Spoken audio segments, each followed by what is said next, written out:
What's going on, guys? Back on the 1997 Pontiac Trans-Am, and putting the door panel back on.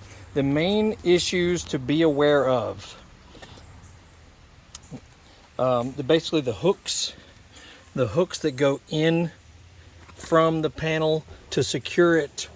You know, it secures it along the bottom. It also secures right in here and even right in here. You have to make sure that those hooks are in the holes properly all the way around.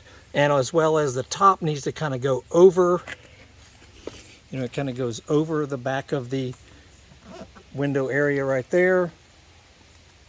Otherwise, it will not seat nice and level all the way around.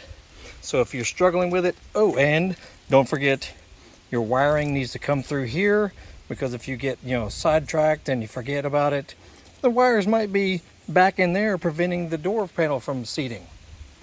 Anyway, just wanted y'all to see that real quick. That is the main struggle that a lot of people have in reinstalling the door panel, is just how to make sure that it's nice and seated all the way around, all the way through. You don't want it to be bowed out anywhere. If it's like bowed out, you know, right on the front here, that means that this hook is not in place. You know, it means it's just not seated well enough all through there.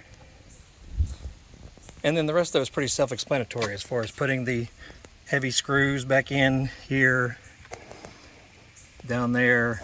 You'll have another one underneath, and you'll have another one facing back that way. Those big Phillips head screws, those will be, you know, at the end though.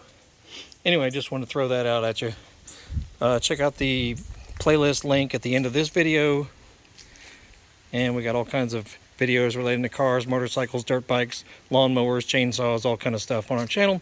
So scroll through it and you might see some stuff that you might like. 1997 Pontiac Firebird Trans-Am 5.7 right here.